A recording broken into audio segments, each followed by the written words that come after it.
তো আপনারা অনেকেই আমাকে দেখা হলেই সবসময় বলেন যে সাকিব ভাই, জিবরান ভাই, সুমন ভাইদের কি অবস্থা, ভৌতিষ্ঠের কি অবস্থা।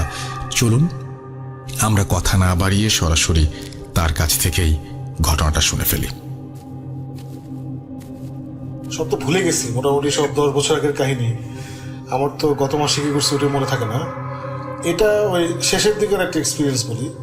ভৌতিস্ট মোটামুটি সুমন ভাই তো শরীর খারাপ হয়ে গেল লাস্টে। শরীর খারাপ হওয়ার কয়েকদিন আগের একটা ঘটনা এটা। এগেন আগেই বলিনি যে ঘটনা বিশ্বাস করতে হবে না। আমাদের একটা ঘটনা হয়েছে, ওটা আমি শেয়ার করতেছি।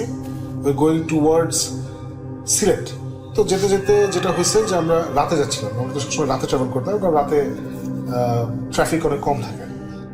সো এটা হচ্ছে 2012-13 ওই সময়কার কাহিনী আর কি। সো সুমন ভাই ড্রাইভ করছে আমরা যাচ্ছি, তখন রাত 1-1:30 মতো বাজে। হাইওয়েতে আছি আমরা। তো হাইওয়ে থেকে একটা বিফোর রিচিং সিলেট একটা ডানে বামে কোথায় জানি যেতে হয়, ভুলে গেছি কোন জায়গায় আর কি। ওই মৌলভীবাজার টুলুয়া থেকে এটা ডান বাম করতে হয়, এটা কোন জায়গায়। সো ডান বাম করে ঢুকছি। তো যেতে যেতে সুমন ভাইয়ের শরীর খারাপ লাগছে। সুমন ভাই তখন বলছে যে আমার তো শরীরটা একটু খারাপ লাগতেছে, সাকিব তুমি চালাও। তো এটা আচ্ছা ঠিক আছে, খারাপ লাগতেই পারে, রাত্রেবেলা বেরিয়েছি আমরা। তো ঠিক আছে আমি চালাচ্ছি, ফাইন। তো আমি ড্রাইভ করা শুরু করলাম, গাড়ি থামিয়ে চেঞ্জ করে আই এম ড্রাইভিং। সুমন ভাই বসে আছে প্যাসেঞ্জার সিটে, পিছে জীবন ড্রাইভ করতেছি একটু পরে আমারও শরীর খারাপ লাগছে। আমার একটা মাথা ব্যথার প্রবলেম আছে, দেখি মাথা ব্যথা, অ্যাকিউট মাথা ব্যথা শুরু হয়েছে। আমি কনসেন্ট্রেট করতে পারছি। ওই সময় আমি তখন বলছি যে এই আমারও তো শরীর খারাপ লাগছে, যে তুই চালা। আবার গাড়ি থামালাম, আবার জীবন গিয়ে উঠলো, আমি গিয়ে পিছিয়ে উঠলাম। তো মিনভাইল আমি প্যারাসিটামল খেয়ে ফেলছি, সুমন ভাই একটু আগে ওষুধ খাইছে। জিবরান চালাতে যেতে জিবরান একটু পরে বলে যে দোস্ত আমারও শরীরটা ভালো লাগছে, আমি কনসেন্ট্রেট করতে পারছি না। আমি তো বিপদে বললাম যে তখন না হঠাৎ করে থ্রি অফ আস যে হোয়াট ইজ হ্যাপেনিং। তিনজনের একসাথে কোনো শরীর খারাপ, এটা খুবই অড একটা জিনিস। এদিকে আবার ওই যে যারা পুরোনো ভৌতিষ্ঠের গল্প শুনছে ওরা জানে যে আমাদের আর্লি ওয়ার্নিং সিস্টেম হচ্ছে জিবরান আর সুমন ভাই। ওরা কিছুটা বুঝে কিছুটা হচ্ছে নাকি, আমি কখনোই কিছু বুঝি না। তখন আমি বললাম যে কি মানে সুমন ভাই আর ইউ ফিলিং এনিথিং, তিনজনের শরীর খারাপ। সে বললাম না I am not feeling anything, কি হচ্ছে যাই না। যাই হোক, তখন আমরা ডিসাইড করলাম ঠিক আছে আমরা একটা কাজ করি, এভাবে ডেঞ্জারাসলি না চলে কোনো পেট্রোল পাম্প পেলে, এই যারা হাইওয়েতে ট্রাভেল করছেন জানেন যে পেট্রোল পাম্পের পাশে বড় জায়গা থাকে, মানে ছোটো ছোটো পেট্রোল পাম্প আছে, ওখানে গাড়ি রেখে ঘুম দেওয়া যায়। আচ্ছা 5 মিনিটের মধ্যে যদি পেট্রোল পাম্প পাই ওখানে নেমে আমরা একটা ঘুম দিব, অথবা আমরা গাড়ি রাস্তার সাইডে একটা ঘুম দেওয়ার ব্যবস্থা করবো। লাকিলি তখন যেতে যেতে দেখি হঠাৎ করে একটা ছোট্ট একটা ছাপড়া হোটেল, হাইওয়েটা আমার পাশে থাকে না, ছোট ছাপড়া হোটেল টাইপের, ওই টিনের চাল, বেড়ার মাচা, ওইসব ওয়াল, ওই টিন টুন মিলায় বেড়াটা মিলায় একটা হোটেল। এবং যেটা হয় যেসব জায়গায় সামনে অন ডিসপ্লে থাকে, যে মুরগির ঝোল, মাছ, ভাজি, ভাত, এগুলো অন ডিসপ্লে থাকে। তখন মোটামুটি রাত 2-2:30 এরকম ছোট। ওইটা দেখেই তো আমার শরীর খারাপ থাকুক ভালো থাকুক, খাবার দেখলে খেতে ইচ্ছে করে। দেখেই তো আমি এক্সাইটেড, সুমন ভাই চলেন খাই। সে খাওয়া নাকি, আচ্ছা চলো। সো আমরা গাড়ি পার্ক করলাম, পার্ক করে গেলাম, গিয়ে দেখলাম যে ওখানে একটা বয়স্ক লোক, 70-70 হবে, দাঁড়িয়েলা চিকন দাঁড়িয়েলা একটা বয়স্ক লোক, এখন তার সাথে পিচ্ছি একটা থাকে না হোটেলটা পিচ্ছি। তখন ধরো রাত 2-2:30 বাজে। তো আমরা দেখলাম যে একজন বয়স্ক লোক আছে, একটা পিচ্ছি আছে, এটা নিয়ে বেশি চিন্তা করি না। যে বুড়া লোক আছে ঠিক আছে, পিচ্ছি আছে কোনো টেনশন হয়নি। আমরা বসলাম যে কি আছে, বলে কি আছে, কি খাবেন, মুরগি আছে, মাছ আছে, ডিম আছে। ডিম আমার পছন্দ, ডিম শুনে তাই বলছি যে দেন, ডিম দিয়ে শুরু করেন। তারপরে মোটামুটি আমরা তিনজন ফাটায় খাইছি, বুঝছো, ফাটায় খাইছি। লাস্টে চা খাবেন নাকি, হ্যাঁ চা খাবো। চা চু খাইছে 3টার মতো বাজে, 3-3:30 বাজে গেছে। সো খাওয়াটা শেষ করে না, we are feeling very good, যে শরীরটা ভালো লাগতেছে। এখন ওই যে আমার মাথা ব্যথা চলে গেছে সেই হ্যানটা, we are all feeling good. বলে তো ধর সুমন ভাই বললো যে আচ্ছা আমি চালাই। জীবন বসে সুমন ভাই আমি চালাবো, সুমন বলছে না আমি চালাই। আমিও চালাইতে চাই না, কারণ আমার অন্যের গাড়ি চালাইতে পছন্দ হয় না। এই জন্য আমি কখনো সুমন ভাইয়ের সাথে যখন ভৌতিক ট্রিপে গেছি 99% ওকে সুমন ভাই চালাইছে। আদার দেন আসছে না যে সুমন ভাই ঘুম লাগছে তখন আমি চালাম, ওইটা না হলে আমি চালাইতাম না। তো সুমন ভাই এটা জানে, তখন জীবনও জানে এটা। ওই জন্য জীবন জিজ্ঞেস করছে সুমন ভাই আমি চালাবো নাকি আপনি চালাবো, আমি চালাবো, ফিলিং ফাইন। তখন দেখা গেলো আমরা তিনজনই এবার ফিলিং ফাইন, আমরা তিনজনই এবার ফাইন। তারপর তো আবার গাড়িতে উঠলাম, হেভি আড্ডা মারতে মারতে আমরা মোটামুটি সকাল 6টার দিকে পৌঁছেছি, যেখানে পৌঁছানোর কথা। ওটা বর্ডারের কাছাকাছি একটা জায়গা পৌঁছেছি। তো ওখানে একটা বাসায় উঠছি, বাসায় একটা রুম আছে যেটা টিপিক্যাল আর কি, রুমে আওয়াজ টাওয়াজ হয়, ওখানে শাড়ি পরা কাকে দেখা গেছে রাতের বেলায় এই সেই। সো সুমন ভাইয়ের কাছে খবর আসছে, তো ওই জন্য আমরা এখানে গেছি। তো ওরা খুব এক্সাইটেড যে কি বলে খতিস্তা আসছে, সুমন ভাই আসছে, কিছু একটা হবে আর কি। তো আমরা ওখানে গেলাম, গিয়ে আমরা ঘুমাইলাম, 2টা-3টা পর্যন্ত ঘুমাইছি। ঘুম থেকে উঠে তারপরে আড্ডা মারলাম, লোকাল একটু ঘুরে দেখলাম ওখানে। আর সুমন ভাই তো যেখানেই যায় চ্যানেল লোক বের হয়ে যাবে, পোলা পাইন আসে, এসব গিরা টিরার গান টান এগুলো হইলো। তো মোটামুটি আমরা এসব মজা টজা করলাম, করে গান টান গায়েটায় খাওয়া দাওয়া করে রাত 10টা-11টার দিকে মানে ফেরত গিয়ে ওই সেট আপ আর ইকুইপমেন্ট ওই রুমে আমাদের যে থার্মাল জিনিসপত্র, ক্যামেরা ট্যামেরা এগুলো সব নাইট লাইট ফাইট অন করে আমরা রেডি।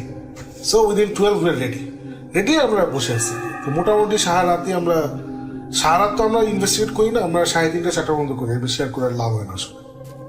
3:30-4টা বন্ধ যেটা হচ্ছে আমরা আড্ডা মারছি, কিছু হয়নি। আমি সুমন ভাইয়ের জীবন হেভি আড্ডা হয়েছে, কেউ কিছু ফিল করি নাই। এর বেশ মনোরম পরিবেশ, আমরা জানালা খোলা রাখছি, তখন গরম ছিল, ফ্যান অন আর জানলা সব। মাঝখানে আমার আছে না, ফ্যানও বন্ধ করছি 40 minutes 1 hour জন্য, যদি কিছু হয় ফ্যান বন্ধ করলে মেবি ফ্যানের জন্য আসতেছে না ভূত, এগুলো বিভিন্ন পারমিটেশন কম্বিনেশন হচ্ছে বুঝছেন। এই সে আবার ফোন অফ করছি, ইলেকট্রিক সিগন্যাল, তো বিভিন্ন কিছু করছি, লাস্টে কিছুই হয়নি বুঝছো, নাথিং হয়নি। তো ওখানকার একটা ইয়াং ছেলে ছিল, সে ধরো 2টা পর্যন্ত আমাদের সাথে ছিল। তারপর আমরাই বলছি ভাই তুমি যাও, বিকজ আমরা চাই না তোমাদেরকে ওইখানে থাকো, তাহলে আমাদের ব্যালেন্সটা নষ্ট হয়ে যায়। তো ভুজন পাঠিয়ে দিয়েছি, তো নিজের আড্ডা নষ্ট করে। তো মোটামুটি আবার 4:30-5 আবার উঠছে, ও উঠে আবার আসছে, কিছু হয়েছে নাকি, আমি বলছি না এখন পর্যন্ত কিছু হয়নি। সো উই কনক্লুডেড 4:35 দিকে যে এখানে আসলে কিছু নাই। তো ঠিক আছে, আমরা গিয়ে আবার ঘুম দিলাম, ঘুম দিয়ে পরে 10টার দিকে উঠলাম। উঠার পরে তো ওই ছেলের বাবা মা ওরাও ইন্টারেস্টেড যে কি হইতেছে এখানে আসলে। তো আমরা বললাম যে আসলে এখানে যদি থেকেও থাকে আমরা কিছু পাইনি, আমরা সারা রাত ধরে 4:30 পর্যন্ত আমরা টেস্ট করছি, তারপর তো আজানি পড়ে গেছে, আজানের পরে আসলে কিছু হয় না। সো ওই সময়টা কিছু হয়নি, এবং আমরা অনেক কিছুই ক্যামেরা ট্যামেরা অন ছিল, যদি কিছু হয়ে থাকে আমাদের নজরে সেটা পড়ে নাই। সো আমরা বলতে পারছি না আপনাদের হাউস হন্টেড নাকি হন্টেড না, আমরা কিছু পাই, আমি বাকিটা আপনি। তো ওরা বলছে ঠিক আছে, অসুবিধা, ওরা তো এমনি তো অত বিশ্বাস করে না, ছেলের কথা অনুযায়ী আমাদেরকে নিয়ে আসছে এসে। তো ওরা খুশি যে ঢাকা থেকে কিছু লোক আসছে, সুমন ভাই সেলিব্রিটি, ওই খুশিতেই ওরা খুশি। তো আমরা খাওয়া দাওয়া করে নাস্তা করে তো বলছে আপনারা কখন মানে ফেরার প্ল্যান করেন। আমি বললাম যে তো এখনই বেরো যাবো না। ওরা এখন কেন যাবেন, দুপুরে খাওয়াটাই যান। তখন আমি বললাম যে না আমরা কালকে জোশ একটা জায়গায় খাইছি রাস্তায়, ওখানে লাঞ্চ করবো। বলে যে কখন খাইছেন? তো বলছে তো রাত 2টা-2:30 দিকে। তখন দেখে ওরা একটু হাসতেছেন কেন? বলে আপনাদের কি কোনো অসুবিধা হয়েছিল? না অসুবিধা মানে আপনাদের কোনো বিপদে পড়ছেন? তখন বললাম যে না আমরা তো কোনো বিপদে পড়ি নাই। ওরা একটু চিন্তা করে দেখেন তো আপনাদের কোনো সমস্যা হয়েছিল নাকি? সমস্যা মানে বিপদ একটা জিনিস আর সমস্যা একটা জিনিস। প্রথমে বলছিল কোনো বিপদ হয়েছিল আপনাদের, বলছে না কোনো বিপদ হয়নি। বলছে আপনাদের কোনো সমস্যা হয়েছিল? হ্যাঁ একটা সমস্যা হয়েছিল, আমরা ড্রাইভ করে আসতেছিলাম, আমাদের হঠাৎ করে 3জনেরই শরীর খারাপ হয়ে গেছিল। সো তারপরে ট্র্যাক করতে পারছিল না। তখন আমরা একটা রেস্টুরেন্ট পেয়েছি রাস্তার পাশে, একটা বউ বাসগুলো ছিল, হেভি খাওয়াইছে আমাদেরকে। তখন দেখে ওরা আরো হাসতেছে। বলে হাসেন কেন?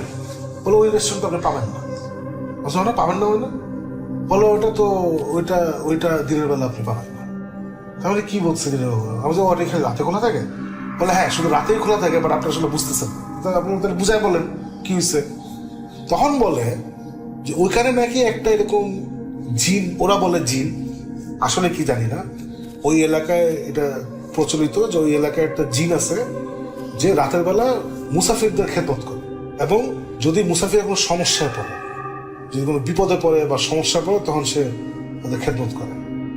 সো ওর রেস্টুরেন্ট আছে, সো ওখানে তুমি একটু রেস্ট নিতে পারবা, একটু খেতে পারবা, অ্যান্ড ইউ ফিল বেটার এরপরে। তখন ওরা বলছে আপনাদের কি খাওয়া দাওয়ার পরে কি শরীরটা ভালো হয়ে গেছে না?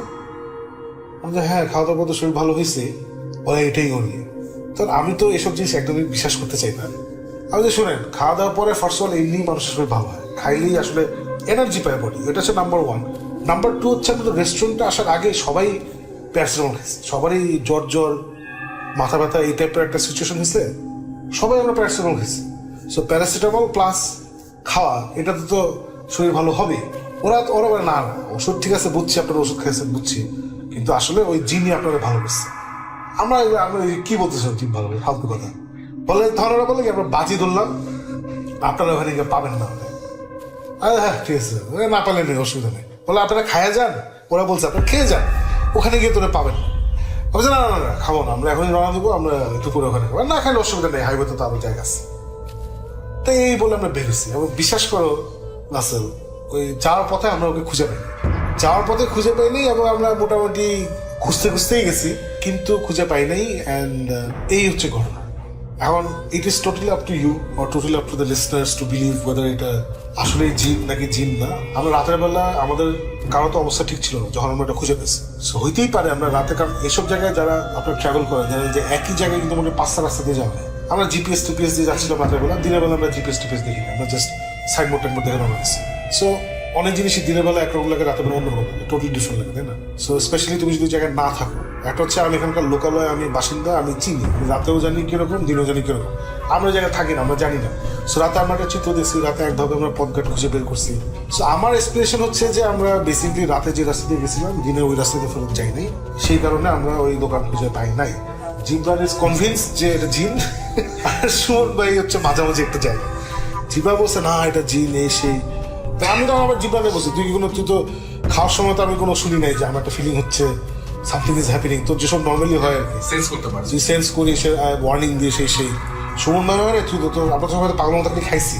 তো আমি বলে হ্যাঁ দোষ, আমি জানি না এটা কেমন হইলো, আসলে খাওয়াটা খুব মজা ছিল, তো হয়তো এর জন্য কিছু বুঝি নাই। সো এটা আমাদের একদম লাস্টের দিকে একটা এক্সপিরিয়েন্স ছিল। This one of the last times Suman ভাই, Jibran and I went out together. So এটা আমার কাছে খুব ইন্টারেস্টিং স্টোরি, যে Allah, I don't know if that guy is অলৌকিক নাকি সে আসলে রক্ত মাংসের মানুষ। But if you think about this, একটু অড আর কি, যে রাতের বেলা ঠিক আমাদের যখন দরকার ছিল তখনই এটা পাইছি। এটা হচ্ছে নাম্বার 1। নাম্বার 2 হচ্ছে যে আমি এখনই জানি না এই বয়স্কটার সঙ্গে বাচ্চা কেন ছিল। বাচ্চা মানে বুঝছো তো, মানে 5-6 পরে ধরো থাকে না, চ্যাংরা পোলা পাই, বাপকে হেল্প করে, দাদাকে হেল্প করে। ও এত রাত 2টা-3টার সময় কেন হয়েছিল আই ডোন্ট নো। এবং তখন না আমাদের এটা খেয়াল হয়নি, নর্মাল লাগছে, হ্যাঁ ঠিক আছে আছে, কি হয়েছে। নো, আসলে থাকার কথা না। রাত 2টার সময় ডাজেন্ট ম্যাটার তুমি কোন ফ্যামিলির ছেলে, তুমি গুলশান বনানীর ফ্যামিলির ছেলে, না তুমি একজন গ্রামে বা মিরপুরে বা বস্তিতে রিক্সাওয়ালার ছেলে। রাত 2টার সময় তুমি ঘুমাইতেছো, তাই না? তোমার বাপের হোটেল থাকতে পারে, তুমি বাসায় ঘুমাইতেছো। সো এইগুলা তখন মাথায় আসে না। So this are very interesting আর কি। So this is my story. শুনলাম শাকিব ভাইয়ের কাছ থেকে চমৎকার একটি ঘটনা, এবং শাকিব ভাইয়ের ঘটনার আমি অনেক বড় একজন fan.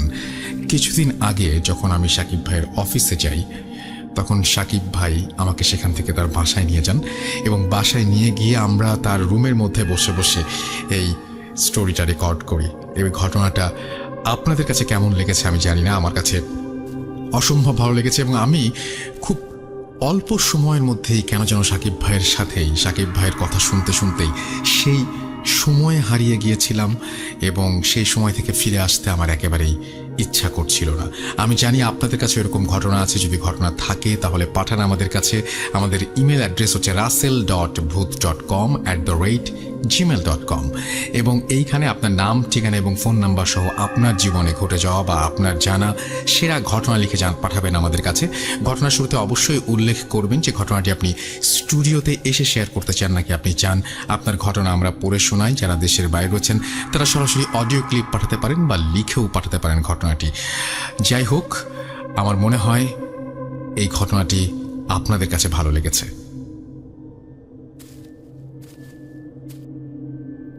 Spirit, be here with me.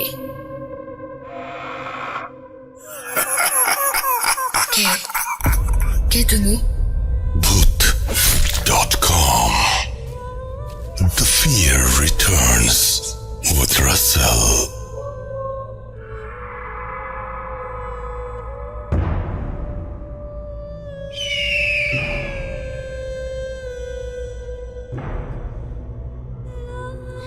Welcome back. এবং আমার সাথে আছে, আপনার নামটা আরেকবার প্লিজ বলবেন। আমার নাম রিমঝিম খান, আমি ঢাকা ক্যান্টনমেন্ট থেকে বলছিলাম। রাইট, রিমঝিমের আগে ঘটনা আপনারা শুনেছেন, এবং সেই ঘটনাটা অবশ্যই আমি বিশ্বাস করি আপনাদের ভালো লেগেছে, কারণ আমার অনেক ভালো লেগেছে। এবং তার জীবনের সাথে মিলে যায়, মানে তার জীবনের বিরাট একটা ঘটনা, যে ঘটনাটা তার আসলে কোনোদিনই ভুলে যাবার কথা না। এবং কি অদ্ভুত একটা সময় তার জীবনে এসেছিল এবং সেই সময়টা সে অতিক্রম করে এসছে, কিন্তু ঘটনাগুলো আজীবন স্মৃতি হয়ে সে বয়ে বেড়াচ্ছে। তো আমরা তার দ্বিতীয় ঘটনায় যাব, এবং তার আগে বলি যে আমাদের ইমেল অ্যাড্রেস হচ্ছে russell.bhuth.com@gmail.com। এখানে আপনি আপনার নাম, ঠিকানা এবং ফোন নাম্বার সহ আপনার জীবনে ঘটে যাওয়া বা আপনার জানা সেরা ঘটনা লিখে পাঠিয়ে দিন।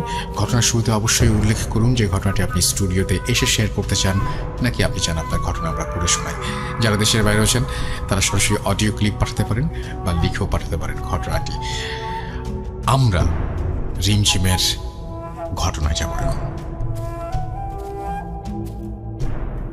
ঘটনাটা অ্যাকচুয়ালি অনেকটা আগের, যদিও এটা আমার আগে বলাটা উচিত ছিল, কিন্তু ভাইয়া বলি। ঘটনাটা 2010 সালের। তখন ভাইয়া আমি জায়গাটার নামটা স্কিপ করতে চাই। শিওর। ওই টাইমে আমাদের ভাইয়া পোস্টিং ছিল যে জায়গাটায়, ওই জায়গাতে এই ঘটনাটা আর কি ঘটে। ভাইয়া আমরা যেখানে যাই সেই জায়গাটাতে একটা ক্যান্টনমেন্ট মূলত তৈরি হচ্ছিল ভাইয়া, তখনও ক্যান্টনমেন্ট পুরোপুরি হয়নি। তো ওই জায়গার ক্যান্টনমেন্টের নিয়ম হচ্ছে প্রত্যেকের আলাদা আলাদা বাসা থাকবে, মানে কোনো বিল্ডিং বাসা না, ছোট ছোট বাসা সেখানেই থাকবে আর কি।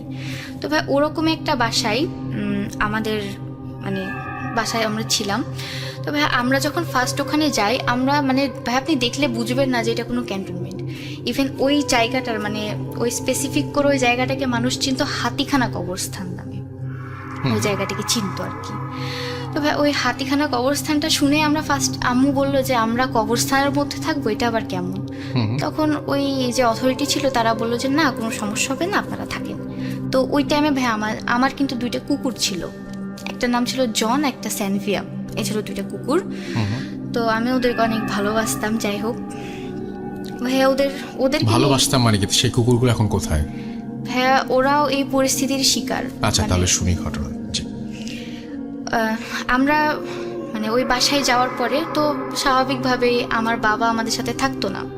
তো কাজের জন্য আমাদের মানে কাজের লোক তো একটা লাগে, আম্মু একা কিভাবে সব মানে হ্যান্ডেল করবে। তো অফিসে আম্মু জানালো যে আমার একটা কাজের লোক দরকার। তো অফিস থেকে বললো যে ঠিক আছে, আপনারা তো নতুন আসলেন, আমরা নেক্সট দিন আপনাদের জন্য কাজের লোক পাঠিয়ে দিব। আচ্ছা ভাই আমরা ওখানে গিয়েছিলাম, আমি, আমার মামা আর আমার নানু, আমরা এই 4 জন আমরা সেখানে মানে আর কি ফার্স্টে যাই। তো যাওয়ার পর ভাই প্রথম রাতটা আমাদের সেরকম কোনো সমস্যা হয়নি। তো সেকেন্ড রাতে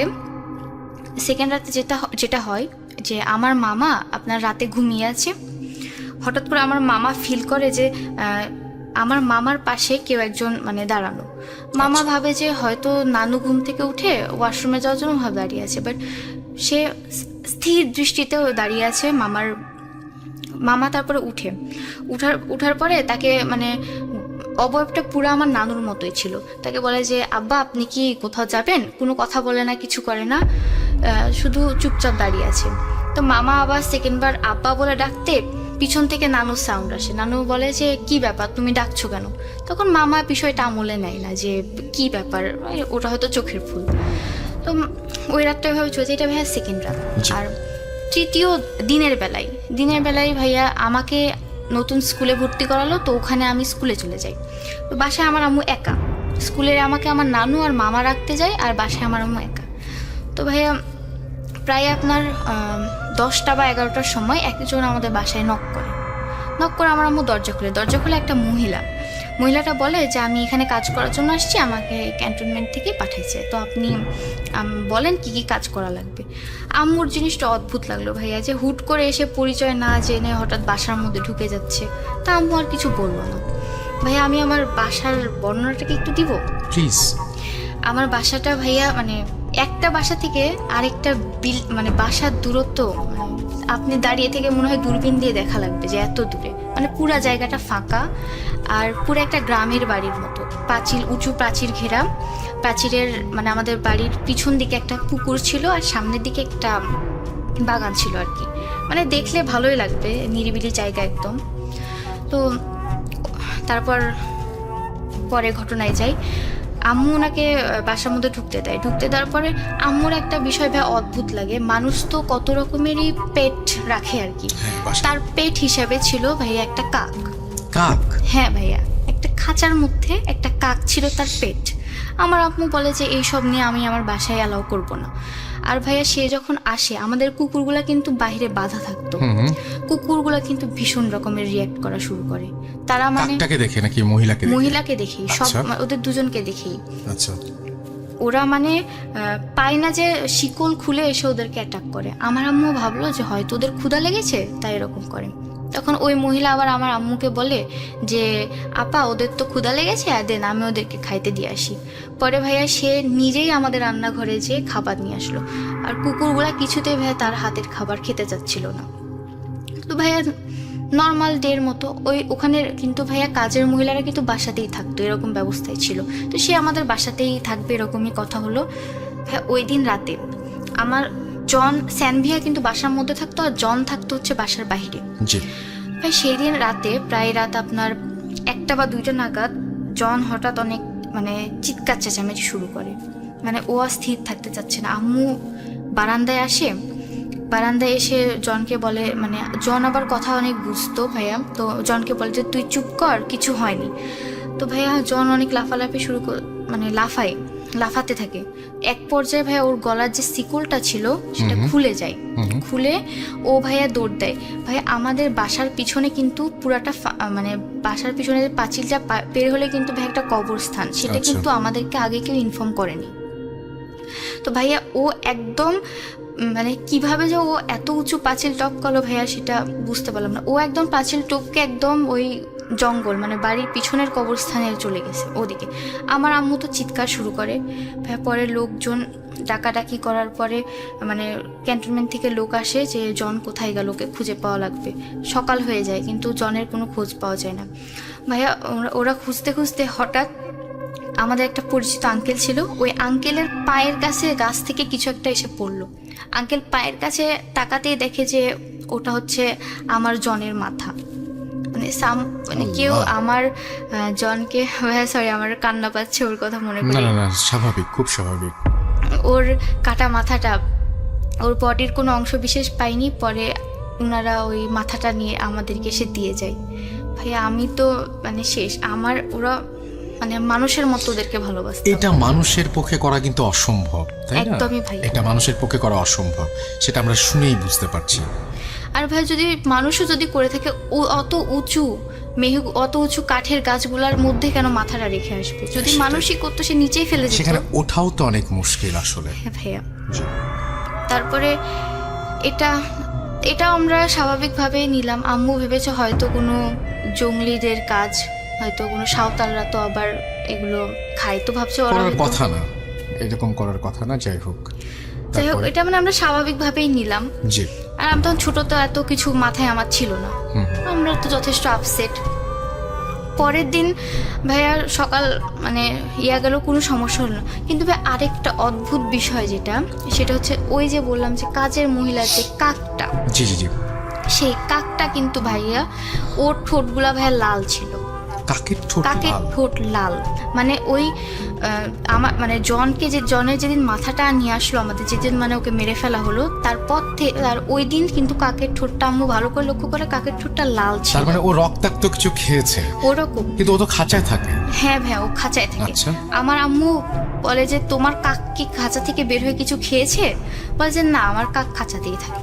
তখন আমার আম্মুর জিনিস আসলে অদ্ভুত লাগে। আর ওই মহিলাটারও ভাইয়া কাজকর্মগুলো অনেকটাই অদ্ভুত টাইপের। আচ্ছা। তো ভাইয়া সেই মানে আমাদের বাসায় তো মনে করেন মোটামুটি শোকই চলছে। এইভাবে 2-3 দিন গেল। তো চতুর্থ রাত্রে একদিন মানে আম্মু ঘুমিয়ে আছে, আমি আর আম্মু একসাথে ঘুমাতাম। হঠাৎ করে ভাইয়া যে মাংস যদি কেউ হাড্ডিগুলাকে খায় তাহলে যেরকম একটা মানে সাউন্ড হয় না, ওরকম একটা সাউন্ড হচ্ছে। সাউন্ডটা আসছে আমাদের ভাই সিঁড়ির ঘর থেকে। আচ্ছা। এখন আমার আম্মু আমাকে শুয়ে রেখে ভাবছে যে দেখি কি হচ্ছে। ভাইয়া সেই দিন তখন আমার মানে আম্মু সিঁড়ির ঘরের যে দরজাটা সেটা খুলে দেখলো যে ভাইয়া আমাদের যে কাজের লোক মেয়েটা যে আছে, সে ভাইয়া আমাদের ফ্রিজ থেকে বের করে যে কাঁচা মাংসগুলো আছে সেগুলো বসে থেকে খাচ্ছে। কাঁচা মাংস খাচ্ছে সে। আমার আম্মু তো অবাক। আম্মু বলে যে এই তুমি এসব কি করছো? ওই মহিলাটা বলে যে আপা আমার অনেক ক্ষুধা লেগেছিল। তো ও একদম স্বাভাবিকভাবে বলছে যে আপা আমার অনেক ক্ষুধা লেগেছিল, সেই জন্য আমি মাংস খাচ্ছি। তখন বলে আম্মু বলে যে কেন, তুমি তো রান্না করাও খেতে পারতা। বলে যে না আপা, আমার কাঁচা মাংস খেতেই ভালো লাগে।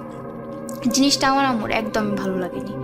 পরের দিন আমার আম্মু ইনফর্ম করার পরে লোক আসে, মানে গোয়েন্দারা আসে ইনকোয়ারি করার জন্য। ওকে জিজ্ঞেস করে যে তুমি কি এরকম কিছু করছিলা? তখন ও বলে যে হ্যাঁ, এটা অস্বাভাবিকের কি আছে, আমি তো খেতেই পারি, আমি তো আর অন্য কিছু তো খাই না, আমি তো মুরগি খেয়েছি, কাঁচা হোক আর যাই হোক খেয়েছি। সে কিছুতেই স্বীকার করতে চায় না। তারপরে আমার আম্মু বলে যে না, ও ভালো হোক মন্দ হোক সেটা আমার আর দেখার বিষয় না, আমি আর ওকে কাজে রাখবো না।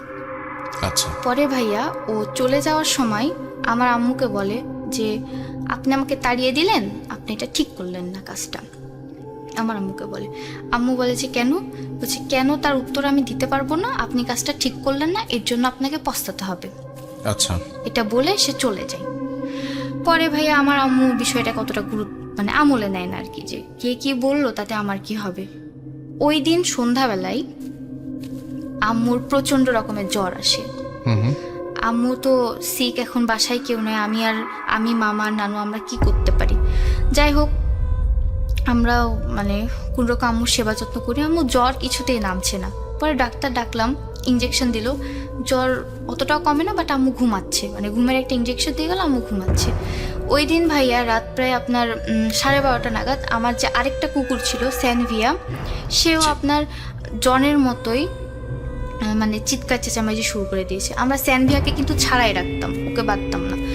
ও শুধু মানে অস্থিরভাবে একবার আপনার ছাদে যাচ্ছে, একবার নিচে আসছে, মানে ও স্থির থাকতে পারছে না। তারপরে আমি আবার ওকে খাবার দিলাম যে তুই খা এখানে, যাতে ও একটু চুপ থাকে, কিন্তু ভাই ও চুপ থাকে না, ও রীতিমতো এই লাফালাফি করতে আসে। ভাইয়া প্রায় আপনার রাত 1টা নাগাদ ওই আমাদের স্যানভিয়া, ও আমাদের যে মেন গেটটা সেটাকে মানে আঁচড় খামচি দিচ্ছে, ও বের হয়ে যেতে যাচ্ছে ঘর থেকে। তারপরে নানু এসে ওর মাথায় হাত দিয়ে বলে যে কি হয়েছে। ও বারবার ভাইয়া দরজার দিকে ইঙ্গিত করছে যে দরজাতে কিছু একটা আছে। তারপরে আমার মামা ভাইয়া দরজার ওখানে যে ভাইয়া যে আই হোলটা যেটা আছে, আই হোল দিয়ে সে তাকিয়ে দেখে যে দরজার ওই পাশে আপনার একটা বিশাল পাখি কিনা জানি না, পাখির মতো কিছু একটা, কিন্তু আকারে বিশাল বড় একটা কালো রঙের কিছু একটা আই হোলতে দেখছি। দরজার ওই পাশে বসে আছে, আর আমাদের স্যানভিয়া সেটাকে মানে অ্যাটাক করার চেষ্টা করছে আর কি। দরজা খুলে সে বাইরে যেতে যাচ্ছে, ওটাকে অ্যাটাক করার। হ্যাঁ, এটা দেখার পর ভাইয়া আমার মামাও মানে বলছে যে এই বাড়িতে অস্বাভাবিক কিছু একটা আছে, এখান থেকে আমাদেরকে যত দ্রুত হোক চলে যেতে হবে আপাকে নিয়ে, আপা সুস্থ হলে। নানু ওইসব বিশ্বাস করে না, যে ওগুলো কিছু না, ওটা হয়তো বড় কোনো প্যাচে ট্যাচে হবে। তখন মামা বলে এত বড় পাখি কি জীবনে হওয়া সম্ভব? পরে ভাইয়া সাহস করে আমার নানু দরজা খুলে দেখে কিছুই নেই, সবকিছু পরিস্থিতি স্বাভাবিক। কিন্তু আমাদের স্যানভিয়া কিন্তু ভাইয়া ও কিন্তু কিছুতে স্থির থাকে না। সেই দিন ভাইয়া রাতটা পার হলো।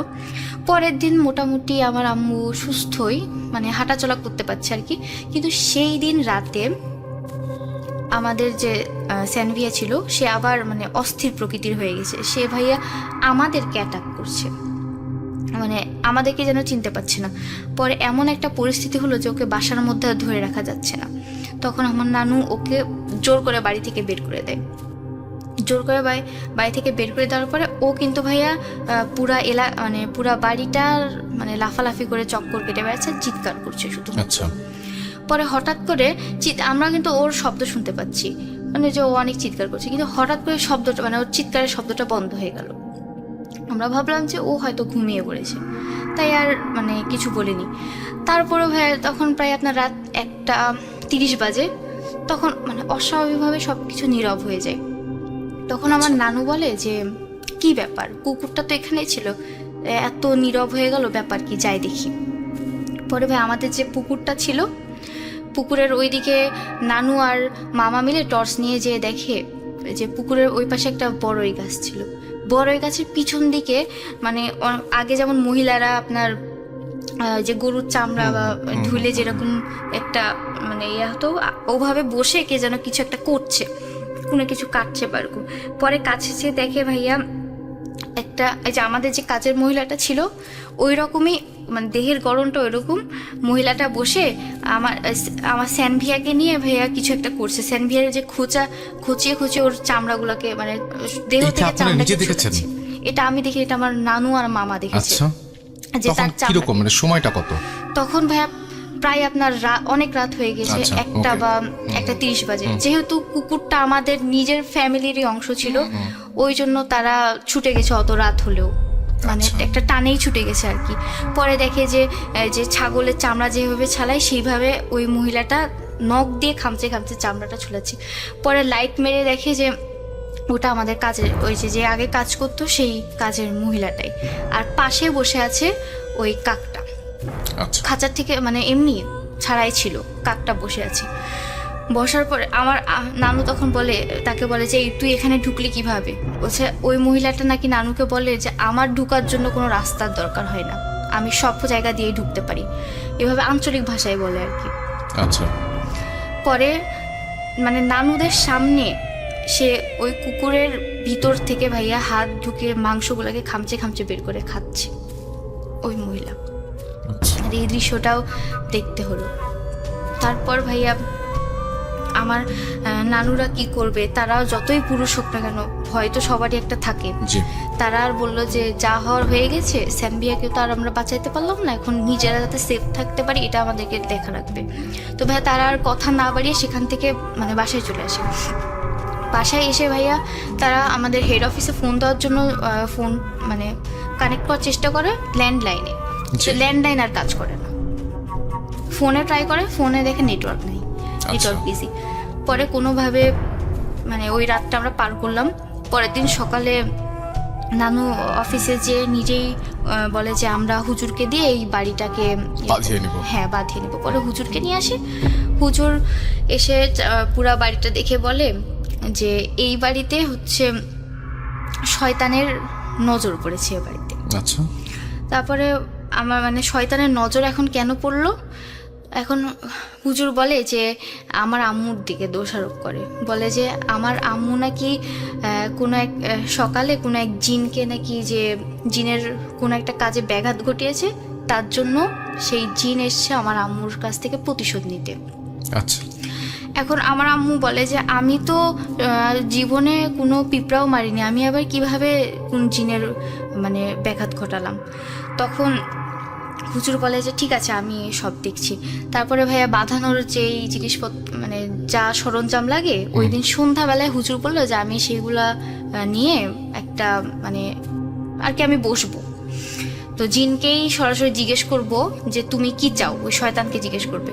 তো ভাইয়া ওই এলাকাতে এই জিনিসটা ভাইয়া কথা তো আর ছড়াইতে বেশি সময় লাগে না, এলাকার অনেকে এই কথাটা জেনে গেছে। তখন এলাকার যে অন্যান্য কাজের মহিলারা ছিল তারা বলে এটা নাকি পিশাচিনী, আচ্ছা, এটা নাকি পিশাচ, আর এটা নাকি অনেক খারাপ জিনিস, যার দিকে একবার নজর দেয় তাকে তার নাকি জীবনকে পুরো শেষ করে ফেলে। পরে ভাইয়া হুজুর বললো যে ঠিক আছে আমি দেখবো এটা কত বড় পিশাচ বা কি, আমি সব দেখবো। পরে ভাই সন্ধ্যাবেলায় আমরা ওগুলা নিয়ে বসলো, আমার আম্মুকে এক জায়গাতে মানে আমার আম্মু হুজুরের মুখে মুখে বসালো। জি, বসানোর পরে বিভিন্ন হুজুরের যে দুয়া আছে, যে সূরা আছে সবগুলা বলে মানে দোয়া পড়লো। আর ভাইয়া হুজুর বলল যে সব বাসার যতগুলো সদস্য আছে সবাই এক জায়গাতে বসবে, বাসার সব মানে পুরো বাসা অন্ধকার রাখতে হবে, এবং মানে যাই হোক আমাদের কারো আওয়াজ করা যাবে না, চুপচাপ বসে থাকতে হবে। তো হুজুরের কথা অনুযায়ী আমরা তা ফলো করলাম, আমরা সবাই চুপচাপ বসে আছি। আমার আম্মু হুজুরের সামনে, আমার আম্মু ভাইয়া অস্বাভাবিক আচরণ শুরু করে। আচ্ছা, আমার আম্মু যেন আমি যে মানে ওই দিন সন্ধ্যা থেকে আমার আম্মু অস্বাভাবিক হয়ে যায়, আমি যে আম্মুর মেয়ে, আম্মু আমাকেও চিৎকার করে অনেক।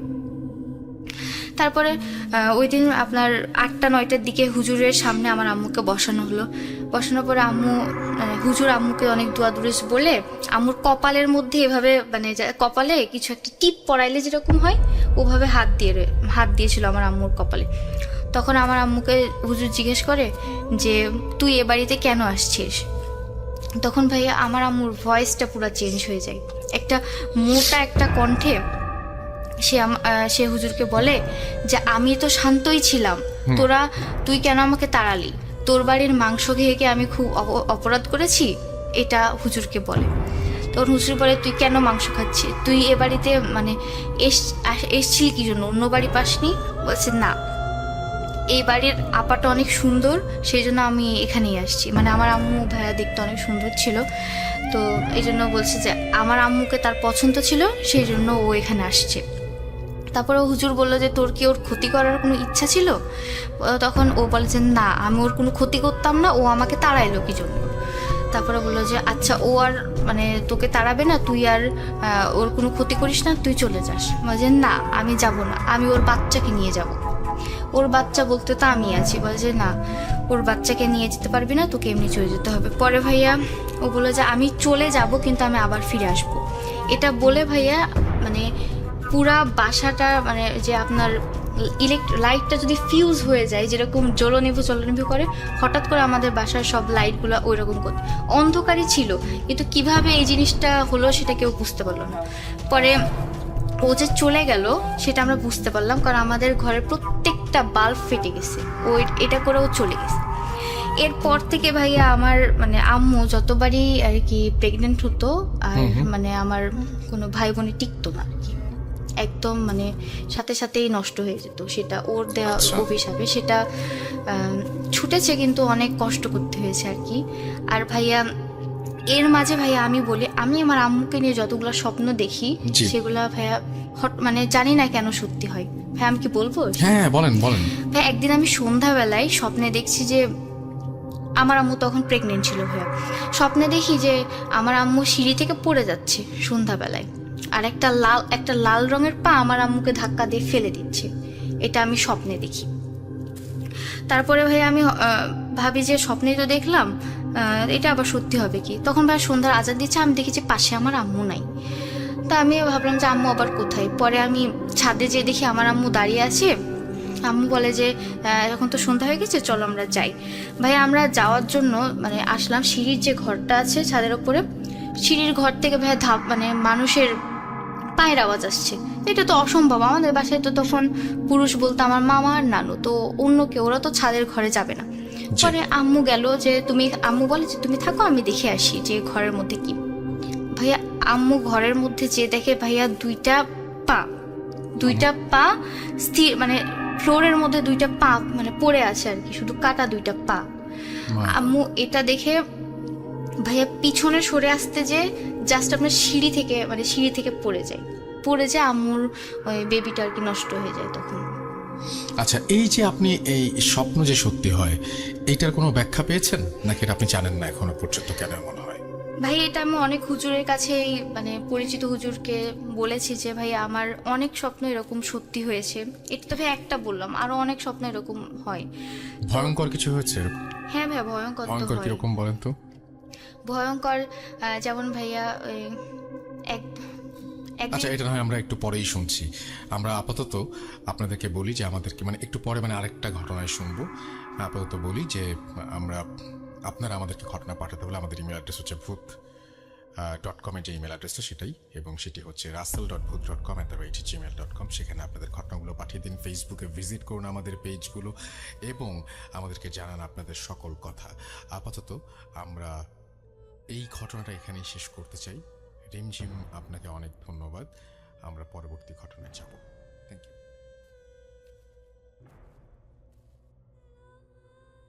Spirit, be here with me.